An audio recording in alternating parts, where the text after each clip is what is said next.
all Dokken all the time. It's the Rockin' Metal Revival! I'm your host, Johnny the Doc Dokken, and we got some more Dokken coming right up. Crank it up! I know exactly when to stop a Dokken song before it's through, but I just can't wait to start talking about Dokken. Caller, you're on the air. Are you rocking with Dokken tonight? Welcome to the show!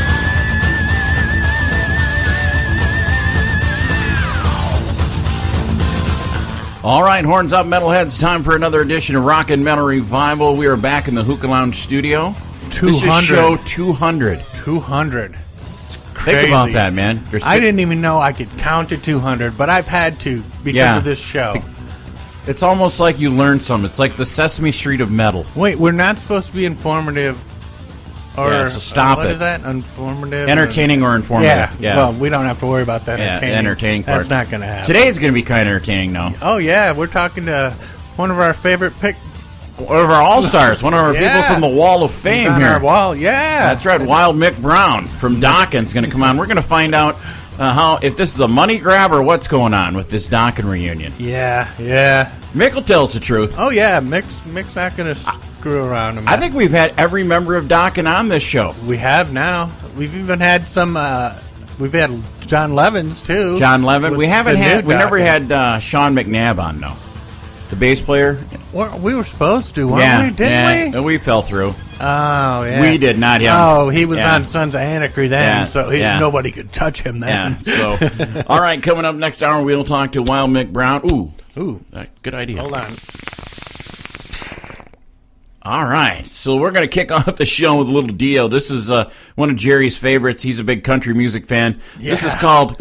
This is Ronnie James Dio. You got to have three names to be in country. Oh, yeah. That's right. True. Here, this is Country Girl on Rockin' Metal Revival. No Bieber, boy bands, or Kardashians. Only the best hard rock and classic metal. Rockin' Metal Revival. There's some old school Judas Priest from their CD Point of Entry. That's Solar Angels on Rockin' Metal Revival. I hadn't heard that in ages, dude. I know. Where'd you dig that one out of? I was just going through the catalog, and I was like, what haven't we played? And then, that was one of them we haven't played. Good news there. Sounds like they're back in the studio again. Yeah, I'm looking forward to that. Yeah. Hey, this week, Steven Adler joined Guns N' Roses on stage in Cincinnati. Yeah, I saw that. Sounds like the only one. Songs, huh? Yeah, sounds like the only one they're not going to get involved. Izzy Stradlin wants no part of it. No? What? Wonder what's going on there? I mean, there's plenty of fucking money to be given away right there. That's one of the things about all these big bands from the 80s getting back together. It just seems like there's so much money being thrown at these bands. I mean, it's the only way you can get them to do it. Well, man. I guess my thing is one of my favorite bands from back then is Skid Row. And I can't believe that they can't pay Rachel Bolan enough to ride on a separate bus. Yeah, from exactly. Sebastian Bach to it's not like they have to be in the same hotel room. Yeah. Jeez, guys. Yeah, for 90 minutes. You should be on the same stage. You don't have to talk to each other. You don't have to be in the same room with each other for the rest of the whole thing. I mean, Motley Crue did it for years. Yeah.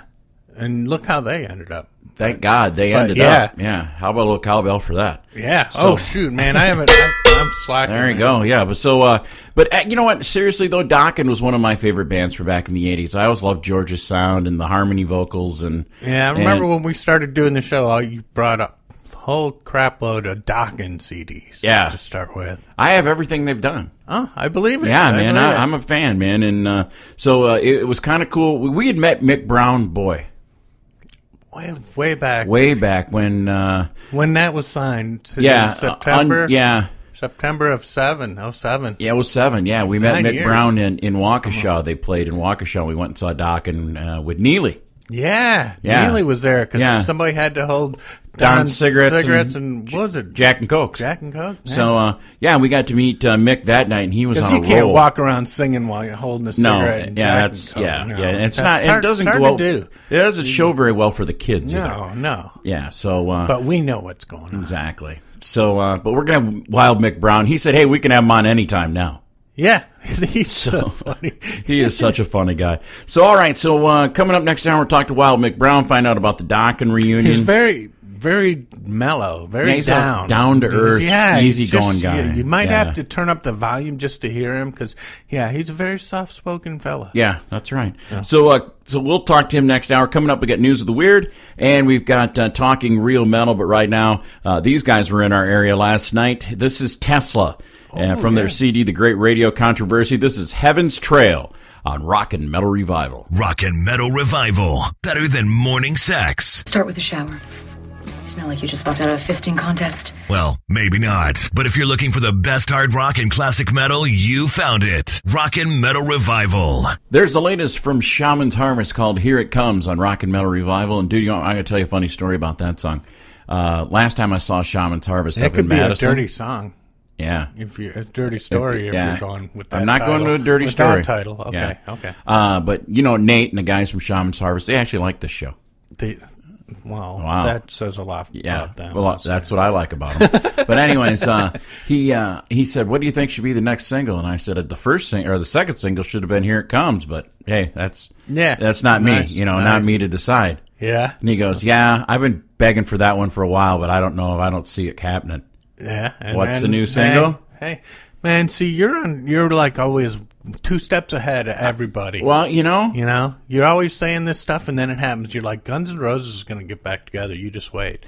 And then it happened. You're just talking about Skid Row. It's probably going to happen in 2 years. Well, and I said about about a year ago. I go, Paul and Ace back together. They're going to try to monkey that in somehow. Yeah, make another cash grab. Yeah, it happened. It's going to sound like it's going to happen. Oh, again. Yeah? You think no? Yeah. You think Ace is going to go back into? I don't think so. I don't think that would happen. I think he's going to do some more recording with Paul Stanley, though. That would be okay. Yeah, I think he might play on Paul's next solo album. That'd be all right. If I was Paul, I'd get like Bruce and Ace to play on the next one and leave that other idiot home. Yeah. All right. So, anyways, on to News of the Weird. Speaking of that, hope these are a little more lighthearted than last week. Dude, I tried not last week you bummed me out. Last night, I know, man. On the way home, I drove my car in the ditch. I was so upset. Yeah. Sorry, man. All right. I tried to get better. Trying to get better stories. You need a smoke harder. I know. Before I do that. That's the thing. That's the thing, yeah. All right. Man texts wrong number to buy pot and is met by police. Aww. A man who thought he was texting someone to purchase a little marijuana was texting the wrong number and wound up being met by police. Nice. According to a release by the Mauston Police here in beautiful Wisconsin. Way to go, dude. Officers were called Friday night to someone who was getting text messages from someone named Scotty. Ooh, Scotty. Looking to meet to make a purchase of some marijuana. Nice. Yeah. Way to go, dude. Using the information in the text messages, a police officer and a canine found a suspect vehicle while parked in a business parking lot, just as the text said. Oh, nice. Officer said Scott Rosnan's 27 of Reedsburg, asked him what he was doing in the parking lot of a closed business. They said he gave a very vague answer. Yeah, just chilling. Just chilling, like the scenery. Yeah. Officer said he had parking lot, man. He had knowledge of someone named Scotty in a vehicle that matched that description of the one Rosens was driving. Was waiting to purchase some drugs. And then he goes, "Oh, you cops are selling drugs now? Cool." Yeah, the Rosen said he was surprised the officer had the information because he thought he was texting his friend. Police said Rosens admitted to the officers that he was where his drug paraphernalia was in the vehicle. He was issued a citation for possession of drug paraphernalia. Jeez. He didn't have any pot on, and they still wrote him a ticket? Always double check the number. Make sure you got the right phone number. You're texting somebody. Say, hey, is this so-and-so? No, we don't condone. No, not purchasing illegal stuff like that. No. But still, I mean. If you were in Colorado. But he was trying to do it legally by going through the cops. Yeah, exactly. It doesn't work, though. It doesn't work that way. No. All right, burglary suspect found in bed with $5,000 lingerie store mannequin.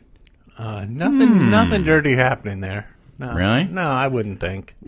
Is this a crime of passion? Is that what they're charging him with? It could be. Maybe he just wanted the lingerie and didn't know how to get it police off. in Nashville arrested a man Monday night after they. That's what country music will do to you. Yeah. After they caught him in bed with a stolen lingerie store mannequin, according to authorities.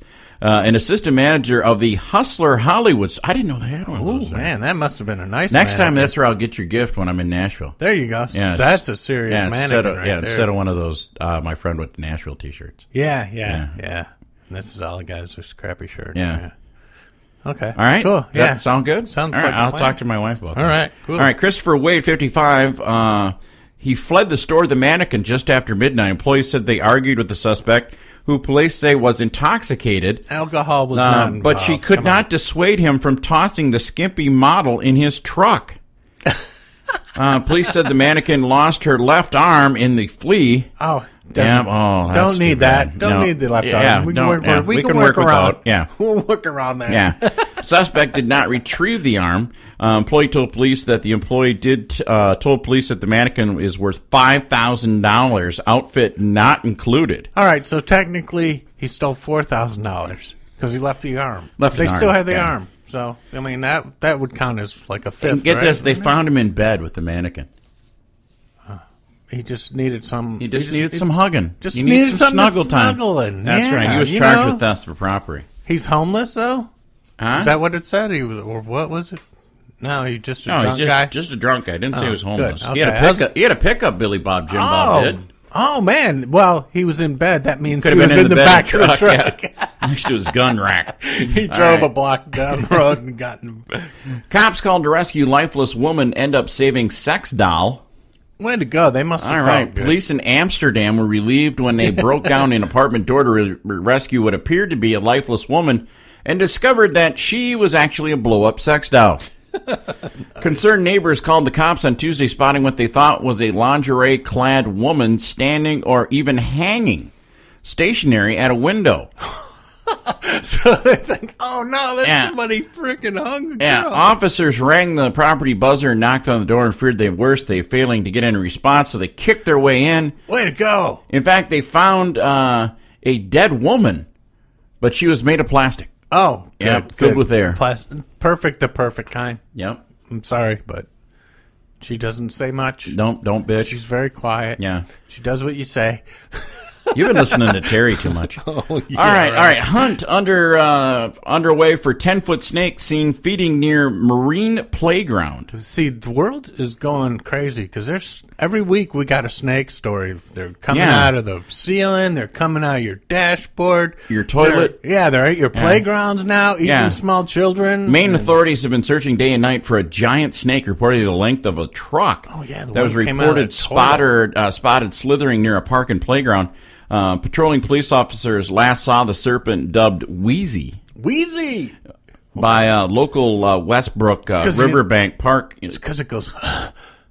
No, it probably looks really like that woman on the Jeffersons. Oh, it could be. Could be. The snake was eating a large mammal, possibly a beaver. Nice. Well, that's snake perverted. eating a beaver. Yeah, that's all right. That makes for a good movie. Police officer arrived and they both watched it swim across the river to the Brown Street side of and they the did river nothing? and where it disappeared into the thick underbrush. Well, personally, dude, I see a snake that big. That ain't my problem. Yeah. Mm-mm. Yep. That's somebody else's issue, man. Screw that. Yeah. All right. So that winds up. What would you do if you saw a big snake like that?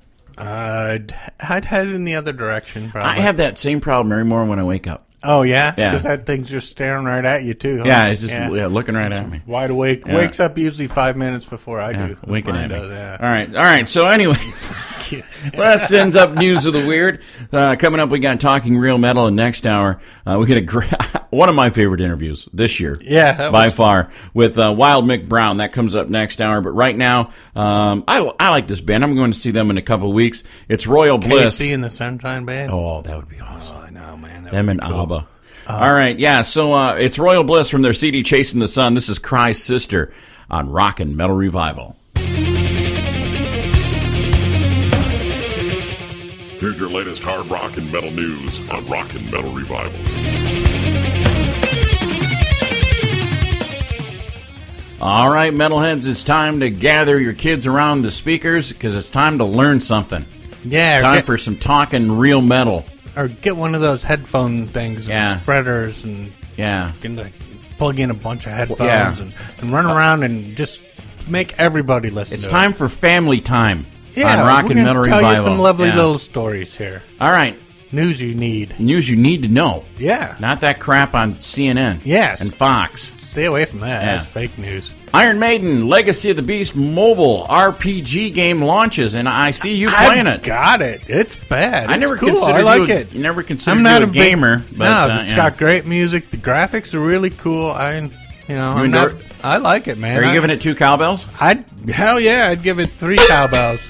All right. But yeah, can't beat the price. It's free, so. All right. I like that price. Hell yeah. Queen's Greatest Hits is UK's best-selling album of all time. I've got a copy of that. Yeah. You probably, yeah. I like Queen, man. They had some great tunes. Oh, God. Good songs. Kiss kicks off Freedom to Rock Tour in Tucson. Hey, we're both going to that show. Yeah, I heard you've got some tickets somehow. Yeah. Way to go. Yeah. Nice. Lars Ulrich says, my fucking teeth ball fell right there. Geez. He says, wasn't aware Metallica's plan to fire him. I'm sure he wasn't. Yeah, that was the goal. Yeah. They wanted. Remember what happened to Dave? That was going to happen to you. To you too. They were going to wake you up and say, "Get on the bus. You're out of here. You're in Megadeth now. Here's your ticket." Yeah. Hey, John Karabi says, for some apparent reason, Nikki Sixx has got a hard-on for me. You know what? We're going to have Karabi on next week. Yeah, it's because Nick is jealous, because Nick that was the ass. best album they did, and he knows it. Yeah. He knows songwriting, musicianship on that album, everything was tops, way better than anything they had done. And John kind of says that Nicky was a pain in the ass to write with. Yeah, because he's a smackhead. Yeah. Poison drummer, this is kind of sad, man. Poison drummer Ricky Rocket undergoing experimental cancer immune therapy. You know, Eric Brittingham and Brandon Gibbs and all those guys who really know Ricky say he is just one of the nicest people they've ever met. And, he seems to be. Yeah. That's sad. Hey, Sorry. our positive thoughts go out to you, Ricky. We hope you get better soon, brother. We want to see you back out on the road. Just not with Poison. Yeah. That's your problem. Stay away from Poison. Poison will make you sick. Yeah. All right. Triumph members reunite for Rick Emmett's new album. You know, Rick Emmett's coming to Chicago. Really? Solo show. I might go to that. It's in November. Yeah, he's good, man. Dude, That'd be good. I dig Triumph, man. And I'm going to have to dig out some of my old Triumph albums. Jeff Pilson and George Lynch have written one new song for Reunited Doc, and we're going to ask Mick what he knows about that next hour. Dave Mustaine, Chris Adler has nothing to do with Megadeth anymore. Well, I bet he would say the same thing. Yeah. He's got his Lamb of God stuff going. Why does he doesn't? Yeah. And Dave, he wouldn't leave Lamb of God for Dave, so Dave's like, nope, nothing to do with him anymore. Yeah. Gary Moore's guitars sell at auction for $190,000. Yeah, he sold like 30-something guitars. He did that tune, Still Got the Blues. Huh? I love that song, dude. Yeah. Sammy Hagar donates, this is cool. Sammy Hagar donates $100,000 to Children's Hospital in San Francisco. Good for you, Sammy. That's nice. Yeah, good deal. Slash finds it surreal that Guns N' Roses is back together. I do, too. I never thought I'd see that one. Yeah. That one I didn't think would happen. He actually said they're getting along. Yeah. Which is kind of... Divorce will do that to you. Yeah. Divorce and the need for cash. Yeah. And maybe not being all smacked out of your head. Yeah. Maybe that helps, having a clear head. You know? It doesn't help me, but okay. No. Metallica's new album will reportedly arrive in October. Looking forward to that. Yeah, it'd be all right. Yeah, I like Metallica still, we'll dude. See. Glenn, I like Trujillo. Hopefully, it's Saint Anger, too. Jesus, God. You know what? Those Saint Anger songs live sound great. On that album, they sound like not crap. With that tinny drum sound. Drum kit. Like they recorded it in this studio. Kid's drum kit. His Hello Kitty drum set. Glenn Drover says he wasn't just a hired gun in Megadeth. No, yeah, you were kind of. I really don't care. I don't know. Joe Perry says Aerosmith's farewell tour could go on for 2 years at least. It's gonna go on longer. I had some friends that went in and saw the Hollywood Vampires the other night with Alice Cooper, Joe Perry, and Johnny Depp. Oh yeah, they said it was awesome. Yeah, they said that band is incredible. Do they play a lot of covers or do they play originals? Yeah, a lot of too? covers and deep. Tracks deep and cuts stuff, from like Cooper and Aerosmith and that'd be cool. So that'd be kind of cool. Aerosmith's Tom Hamilton describes pudgy Richie Blackmore playing a little flat.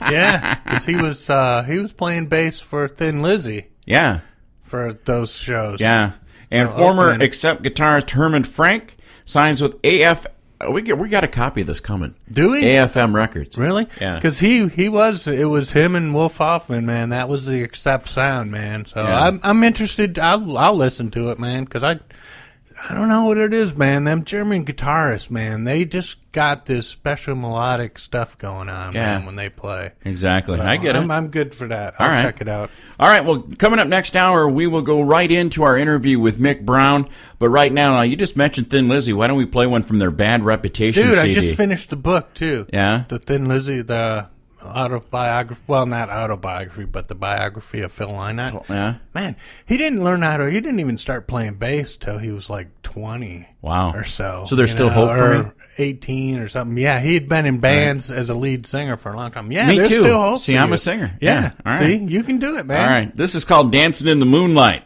Great bass line. All right. On Rock and Metal Revival. Great storyteller, too, man. This portion of Rock and Metal Revival is brought to you by... What's this, sir? Well, that's just a little tip, if you give me a full package. Oh, okay. That's a $150 additional charge. You're talking to the wrong guy. It's a little out of my price range. It includes scalp treatment, reflexology. How much is it to tickle my pickle? To yank my crank? To give me a Hojo to go? Sweetheart, I'm not asking for a finger up the ass. I just want you to just jerk it a little bit. Donnie, this isn't a brothel. Then I'm completely confused what the fuck we're doing here right now. So what, you're just going to get a hand job in front of all of us? I don't know, am I? I guess not! Right there's one of my favorite Dokken tunes. It is Tooth and Nail on Rock and Metal Revival. And dude, with the big news around the rock world right now is that the original Dokken is getting back together for a series of shows in Japan. And I think we've had every member of Dokken on this program except one. And the most important one is with us today. We want to welcome Wild Mick Brown to the show. Do you like that, how I kind of splooged you in there, Mick? Yeah, I really appreciate that. Thank you. Hey, now, Mick, I always thought that hell would freeze over before the original Dokken played together again. Yeah. I didn't see it coming either. I'll tell you, there's a gentleman who worked with our band, and when we were absolutely a brand new band, I took a drum tech with me named Tom Mayhew, and it was his first rodeo as well. And through the years, he became Guns N' Roses stage manager and worked his way up through 35 years of being in the business.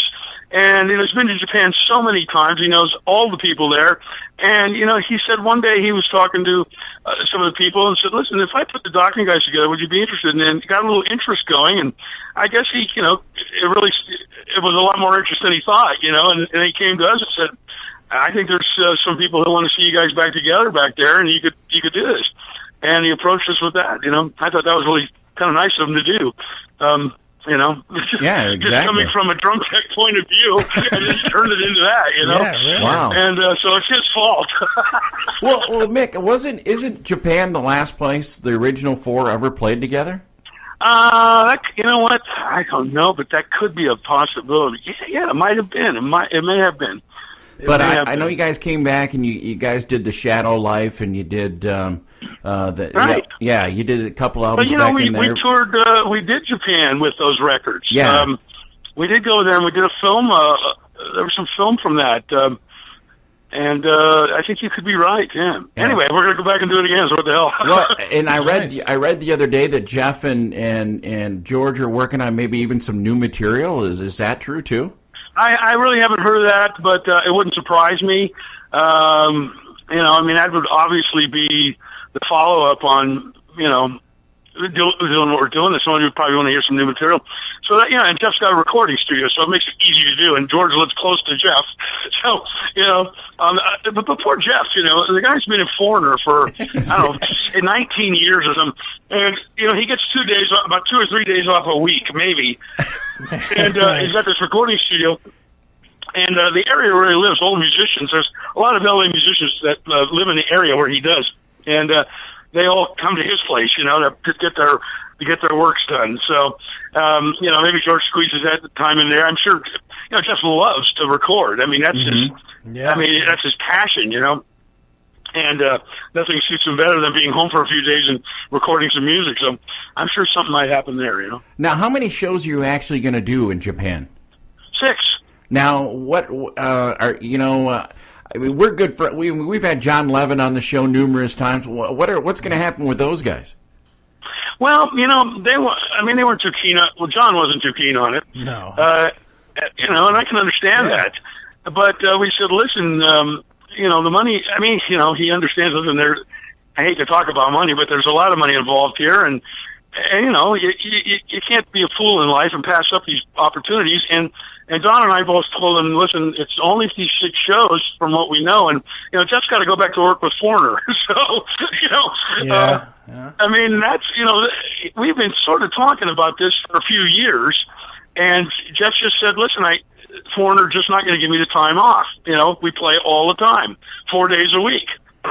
Yeah. So he has about a 10 or 12 day window to do this docking thing, and we're doing it.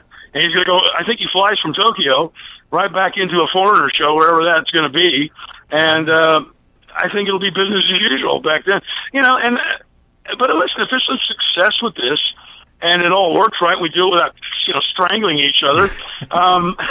Which, by the way, in the past we've been known to do that. So, you could use the pay-per-view if for we can make it through it all, you know, you might see some of it spotted here again. But, you know, I don't know, Jeff's pretty locked into that Foreigner thing. And so we told John, listen, you know, we're doing it in Japan. It's not in America. And basically Dokken, well, yeah, I can't say Dokken just plays in America, the Dokken that is now, because we do go to Sweden and things like that, and we have done European tours. But, you know, we told John we'll be back, you know, as soon as the shows are over, we're back to business as usual. So he's like, you know, I'm sure he's a little apprehensive, but, you know, we'll see what happens. Yeah. He's feeling like Bruce Kulick and Eric Singer did back a few years ago when that first couple of reunion shows went on with Kiss. Hey, we're just doing it once. Yeah. Just this one thing, yeah. What was that, 15 years ago? Yeah. Yeah. So, is there any plans for maybe breaking out something you guys never played live? Doing something special? You know, I haven't looked at the set list. I did, you know, we haven't played together in quite a while. So I said, listen, it's got to be old material that George had played on because, you know, it's those members. And I know George hasn't played a lot of these songs in probably, you know, 25 years or more. So I said, Don, I went through all of our CDs and pulled out. I gave Don about 15 songs. I said, I know that George can play these, but he needs to start, you know, practicing them and let him know that that's these songs we're going to do. And I said, there's, you know, we still have room for others. So I'm kind of letting, you know, I want to see if Jeff and George might want to pull out, and Don might have something up his sleeve that he wants to do. So yeah, there might be, you know, I mean, we haven't really, it's still a few months away, and we haven't nailed that list down. Jeff was also talking about doing an acoustic section in the show, which we did in Japan before, and that went pretty well. I love and that. But Don and I were thinking more of an 18, 19 song, you know, rock show. Just go straight through it with, you know, and not break it down and not lose the audience, but break it down to that level, you know. Yeah. So I'm not sure, you know. It depends. Well, and Jeff has a good way of persuading Don, so we'll see what happens. Well, a few years ago, you guys did that Tooth and Nail, or the TNN project. TNN, yeah. Yeah. Now, you guys were playing some Doc and them, but you guys really never went out and did any live gigs. Well, you know, again, well, you know, there's something you probably don't know about that. You know, we actually have a part 2. We recorded a lot of material, and part 1 came out as, well, it was going to be called Tooth and Nail, and at the last moment on TV, we had to change the name due to law expenses, you know. Yeah. And so we became TNN. And, you know, there is a part 2 that's laying around at Jeff's house that still needs to have a bunch of singers come and sing on and just button up the loose ends. But you know, and I was really disappointed that didn't come out as well, because I wanted that to, you know, I thought we should follow up and at least finish what we started. And we didn't do that. And then we were talking about doing this little touring band, maybe having a singer from every town that we were in come in, you know, the ones that were close enough to come in and sing their song, you know.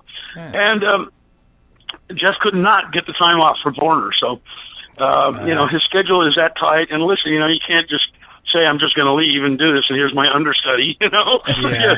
I got to respect that, you know. So that's what it is. But, you know, listen, maybe, well, it all comes, you know, it really all boils down to whatever Jeff can find out, figure out time, and I'm sure at some point maybe that will come out, you know, and maybe that will happen. You just never know. Yeah, cool. Now, I want to go back to your time with Ted Nugent for a minute, because we got walls of pictures, rock star pictures, and one of our pictures is, our favorite picture probably is your drunk driving on the wheel golf cart. Yeah. Golf cart picture. Oh, yes. The old golf cart. That's so fucking okay. that picture is just so awesome. It's Now, whatever happened out of that, Nick? I mean, Well, are you not allowed to be golf anymore? Let's just say there was a lot of legal fees, and I don't really want to get into it. But listen, it was. You know what really happened? I got a lot of good press out of it. I mean, the Associated Press wire went worldwide, and everywhere I go, people still tease me about it. And it was funny. You know, I've never really been with what I thought was big trouble, because there was a lot of charges and a lot of attention to it. It kind of frightened me a little bit. I had every rock star in the world call me up and go, listen, we're all getting old and we're not doing what we're supposed to be doing. And thank you for, waving our free flag for us, man. You are the king, And I thought, well, then, okay. to be endorsed and approved by everybody was really nice. And listen, it was a funny moment. It was just a little drunk golf cart madness with a couple of girls in the back. It turned into a police chase and a fight, I keep waiting for it on Cops. Yeah.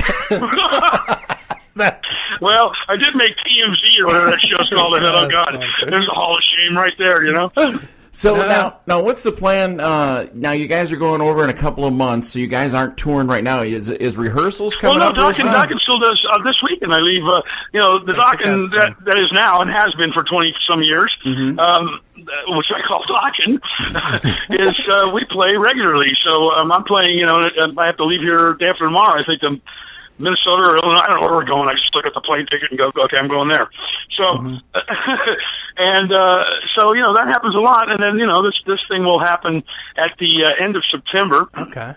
We will fly up to a place and do a few days of rehearsals.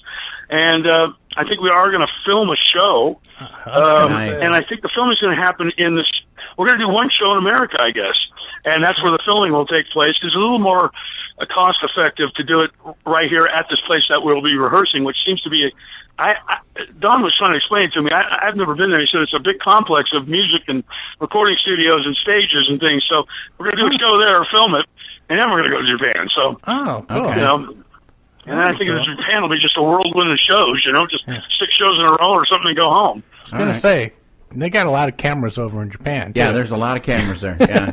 Okay, now I'm going to ask you the tough question here, Nick. Wait. What did you say? A lot of what? There's a lot of cameras in Japan. There's a lot of cameras in Japan. Now, I'm going to ask... Listen, no, guys, in this world today, we're just as guilty. Oh, I know. Everyone's got a phone, baby. I tell you. Exactly. Now, Mick, I'm going to ask you the tough question. Okay, this is going to be deep. Now, we're good friends with our friend Anthony Esposito. Okay? Absolutely. When are we going to see the Lynch Mob reunion? Oh, well, Anthony, listen, Anthony came at me with just that. And that would be awesome. I pitched it to George saying, listen, there's some film Anthony found. We could put out something, kind of get some thing going. And, George just wasn't that interested in doing it. I think George and George has it. I think George has other plans with the Lynch Mob. And at one point, I hadn't played with George in about 17 years. Okay. He called me up and said, listen, I need a drummer for about 3 weeks. 3 weeks, can you do it? And I said, okay, well, I'm coming to price. And he did, and I went, yeah, I can do it. And so I had more fun, because I hadn't been around him in a long time. Yeah. And it wasn't with Anthony, but it was Oni, myself, George, and Robbie Crane was on bass. Okay, yeah. And I had the best time, and we just went down the road hooting and hollering. And it was hilarious because, some people change and maybe you fix things about yourself that are little faults in your life, but George hadn't changed at all. And I thought, oh, this is wonderful. It's just as dysfunctional as ever. And it was amazingly fun, horrifyingly fun, and I had the best time. So I thought, well, listen, if that happened, why won't that happen again? And, I remember calling him, at the beginning of a summer. I was hearing he was going to do a bunch of shows, and I called him and said, listen, why am I not in your band? He goes, you're just too expensive.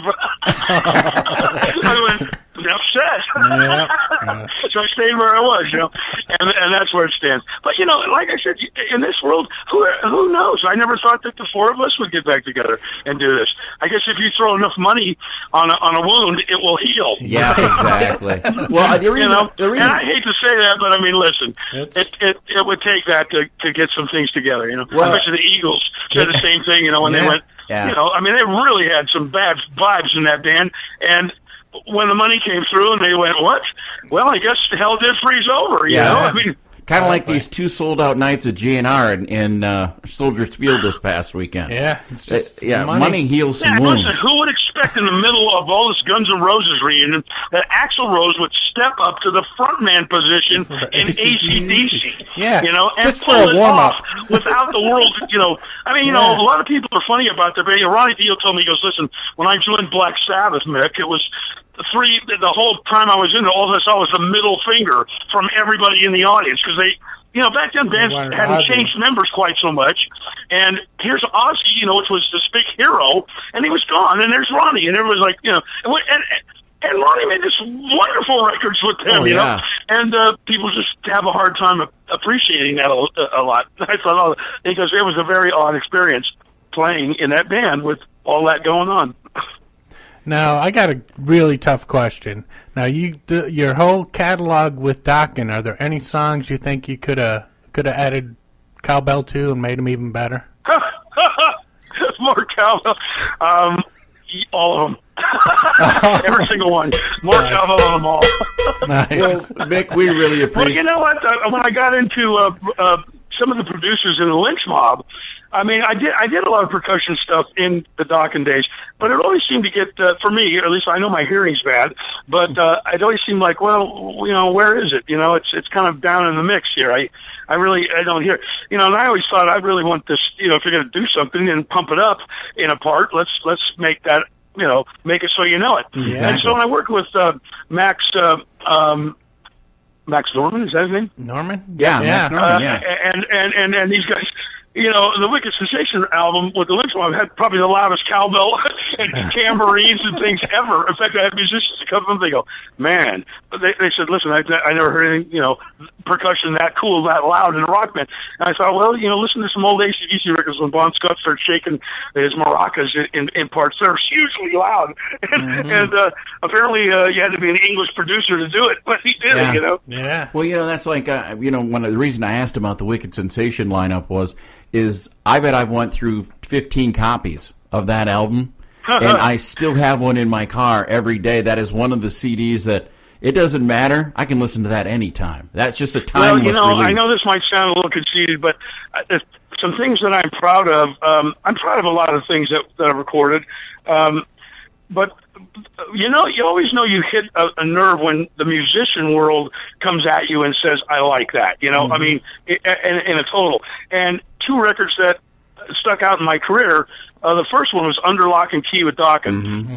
That was a well-recorded record with Michael Wagner, and a lot of young bands, Firehouse, and a lot of bands after us said we took that record into our producer and said this is what we want to sound like, And so I knew we hit a nerve there, and that created a big thing. And then the Wicked Sensation record, I mean that was another one that really kind of rocked the musicians. They went, geez, you guys upped your game again, and that was good, Sure. And listen, nothing better than your peers saying they enjoy something you did, Yeah, exactly. It's just it's a great accomplishment, and especially when it's real, and it was, we knew we had something good, and when everyone, said, yes, you did, pat on the back, and I thought, wow, that's worth everything. I know I no one can ever take it away from me. I know those were great moments when that happened, For sure. Mick, I feel good about that. Cool. And especially like you said, you went through 50 copies. Yeah. So listen to it daily in the car. Yeah. Well, there you go. I don't know. Winner, if it wasn't on vinyl, it was on cassette, and then it was CD, and it's like. Listen, how many times has this technological world made us buy that record? Yeah, you got to buy it so many times. Exactly.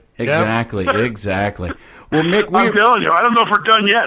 We think we are with iTunes, but no, there's got to be something coming up. No they way. got to figure out a new way to market it, so we have to buy that White Album again. Yeah, really. The totally remastered Dokken catalog. I'm waiting to get my teeth into that one.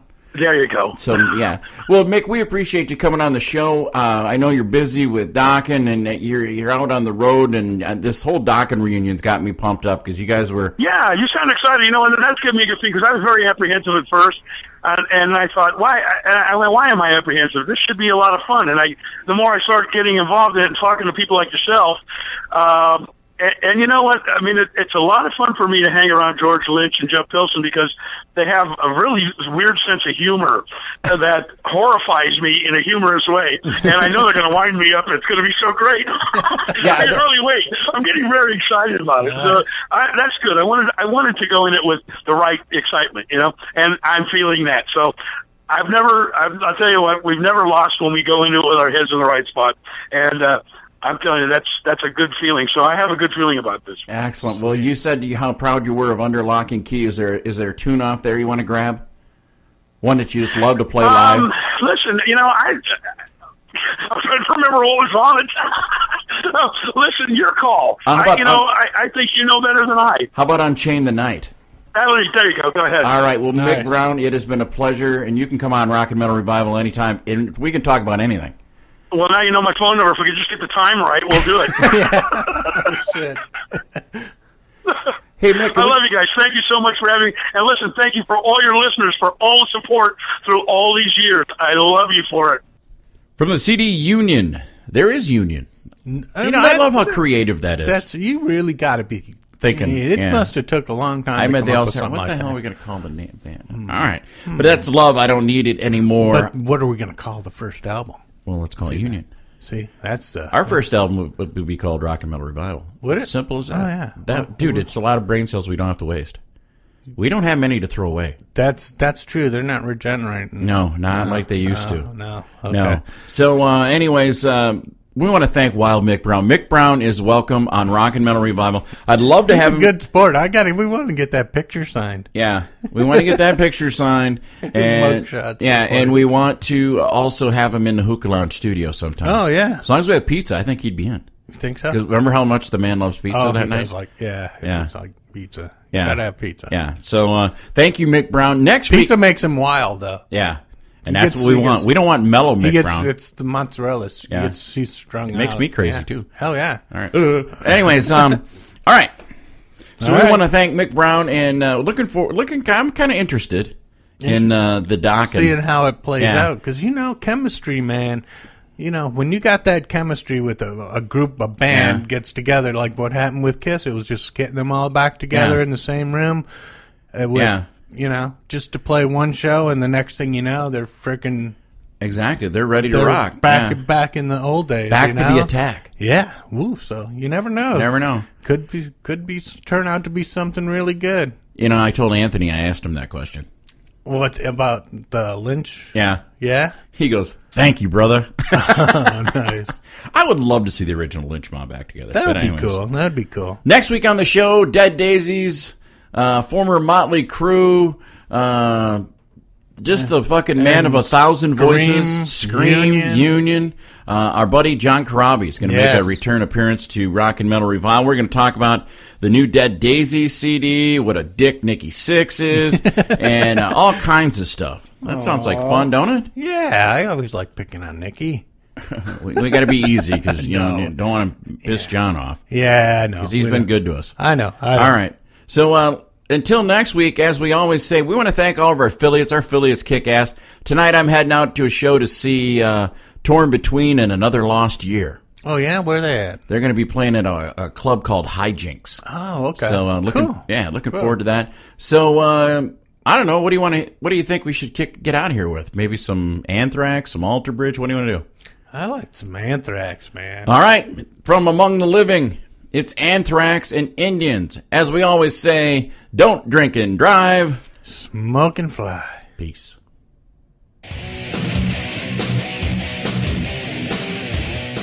This brings to an end another edition of Rock and Metal Revival. If you enjoyed it, tell a friend. If you didn't, tell two. Until next time, this is Rock and Metal Revival.